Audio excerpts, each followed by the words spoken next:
Hello, welcome to the Armory, and more specifically, welcome to the War Room. My name is Peter Grillett. I'm the founder of Armory 6, and I'm going to be walking you through today's presentation about what you should be expecting from your website.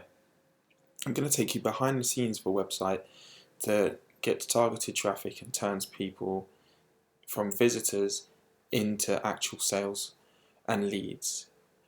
I've put together today's presentation because the vast majority of businesses we come across have a website, be that a quickly thrown together Wix page or an actual really good website that was built by an actual developer who knows what they're doing about building websites, but still those websites don't generate much, if anything, in the way of leads and sales. At the Armory, we believe that this is absolutely a travesty and shouldn't be the case. So we'd like to invite you into the War Room so you can see behind the scenes of a site that generates not only traffic but converts that traffic into sales, so you can understand what your website should be doing and what the principles are that you should be applying to your business going forwards. So let's dig right into that. In the interest of keeping this short and sweet, I'm going to try and be quite brief but also cover some really good details so you can get the most value out of this presentation. So what we're going to be talking about in today's presentation is a website where we have developed a product specifically to test out marketing ideas and as side projects. So this isn't going to be behind the scenes of one of our clients' projects because obviously the numbers are confidential, but these are live in the field numbers, so all the sales you see are going to be real, and those sales are going to be for this particular product here. So what we're selling in this website is a digital product, which is a PDF, and they're instruction booklets for people who want to own or run a fashion blog. So I'm not going to walk you through this particular website, but you're more than welcome to visit the website whenever you've got the time. The website is fashionbloggingguide.com, and you can go click about. If you'd like, you can actually buy a product and jump on the mailing list and whatever you like to kind of have a look around. So as I said, I'm not going to go into the website in too much detail today because that's not what we're focusing on in terms of the design. But what I really wanted to show you was behind the scenes, as I said. So let's dive right in. Looking at the behind the scenes of a website, it's incredibly simple. I realized that the first time looking at this dashboard, it might seem a bit overwhelming, but I'm going to walk you through what you're looking at. So bear with me for a moment, it will all make sense shortly. So first of all, what we're looking at is a platform called Google Analytics. Some of you may be familiar with this, some of you may have heard of this, and for some of you this may be an entirely new concept. But what you're looking at essentially is all the data that's collected from the website in terms of how people are interacting with it. Google Analytics is a phenomenal tool. It's, in our opinion, it's an absolutely essential tool that your website has this for you to really understand how people are engaging with it. So let's break down what you're actually looking at so you can kind of start using this information and understanding how you can benefit from it. So at the Armory, what we like to do is simplify our campaigns down into 3 areas so people can understand what is the focus right now, but also where there might be room for improvement. And those 3 areas are essentially visibility, which we use the widgets along the left, in the column on the left, to understand. So that's how many people are coming into the site and how many people we're getting to the site. The second column in the middle is all about engagement. So once we've got the visibility and we've got people to the site, how are people engaging with it? And then the third part of campaigns for us, and the third column equally, is conversion. So are people doing what we want them to do? So essentially we're looking at visibility on the left. Are we managing to keep people engaged in the middle? And then are people doing what we want them to and converting on the right? So to cover this in a bit more detail, to understand how a site works, and more specifically how we generate business from a website, we can start to delve into the numbers and understand what aspects are being reflected in the numbers that actually drive the value for your business. So along the left here, let's start at the top, we're looking at new users. How many people are we getting to the site? So that tells us, right, we are putting in marketing efforts, resources and time, and that is actually bringing in people. So we know that it's worth spending the money there because people are actually coming to the site. Secondly, we're looking at sessions. So sessions is not the same as the number of people visiting the site, because you may have people visit the site a number of times before they convert. So what we want to know is, are we getting people to the site in the first box, but in the second box, okay, how many times are people hitting the site? And I don't want to explain that in too much detail now, so I'll move on. The next box is talking about, okay, what campaigns are we running that are driving traffic for us, so we can start to optimize our time here. Which campaigns aren't driving any goals at all? Which campaigns are driving the most goals? So we know where we should be allocating our time, our revenue, our actual budgets, and are we seeing a return from that at all? So then the box below that talks about, rather than talking about campaigns above, it talks about specific platforms that we're getting traffic from. So direct is just people coming straight to the website, but below that, that's Instagram. On these two rows here, on the row below, that's Google. It's obviously a search engine. First, you're seeing a link here because we've got a link in one of our PDFs that brings people back, and that was how the link was tagged. Facebook and one of our partner campaigns, and so on.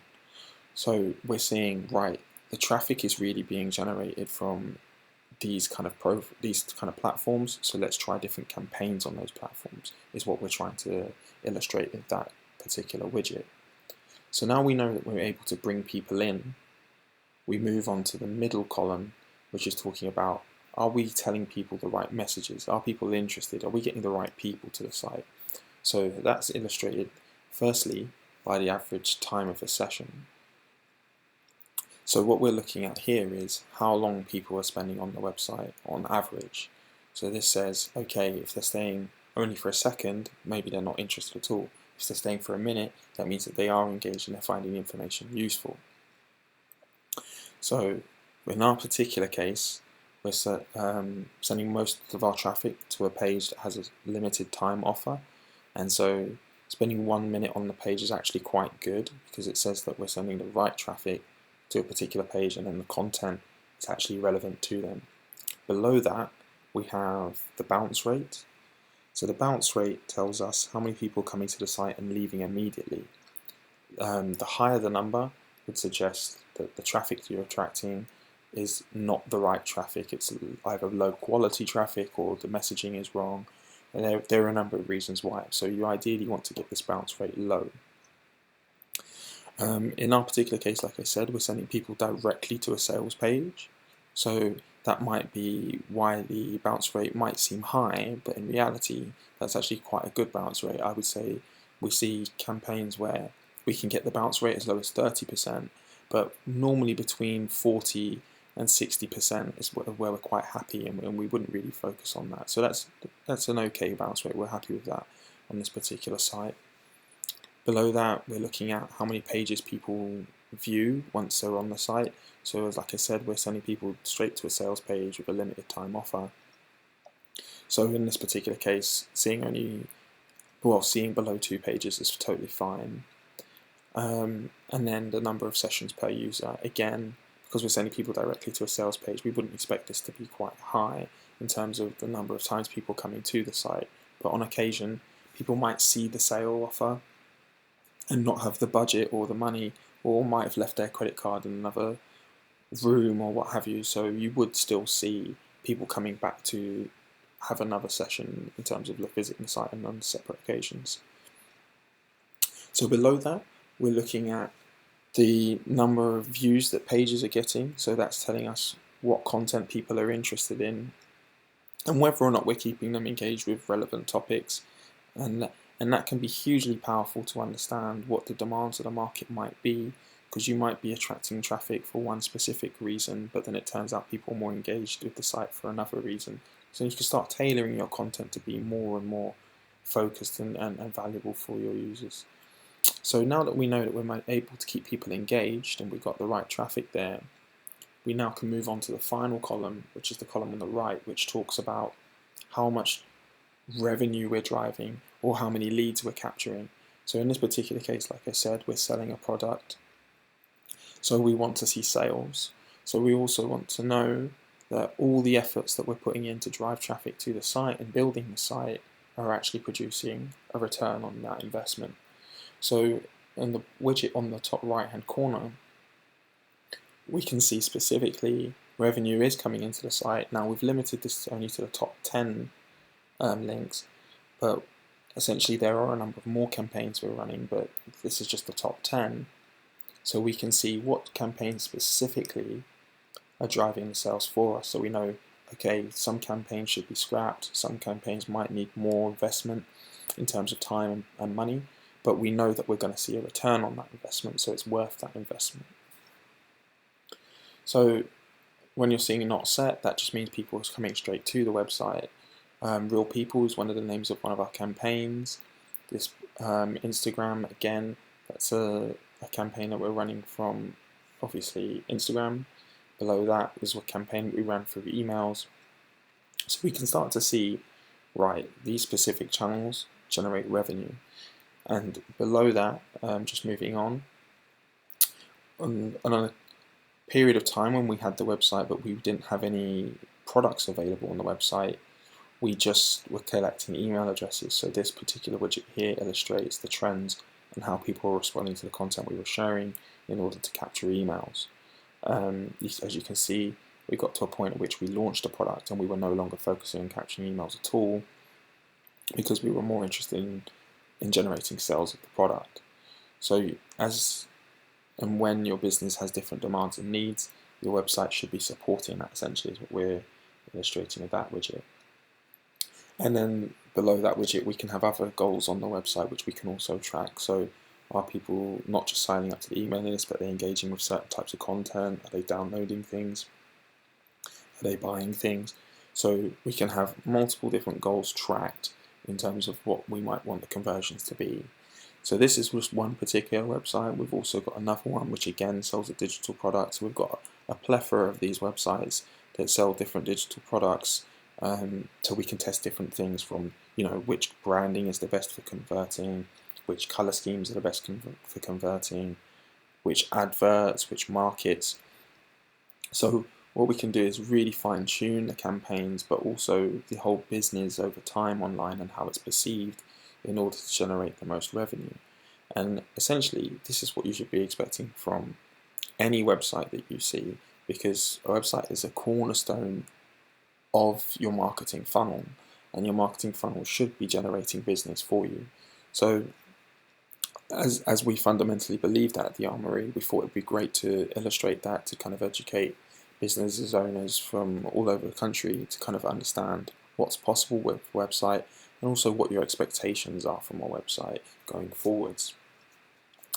Like I said, in the interest of keeping this as brief as possible, I'm going to end this presentation here, but if you'd like to learn more, feel free to click on one of the links below, and we'd be happy to offer you a free consultation so you can understand how we can implement this for your particular business.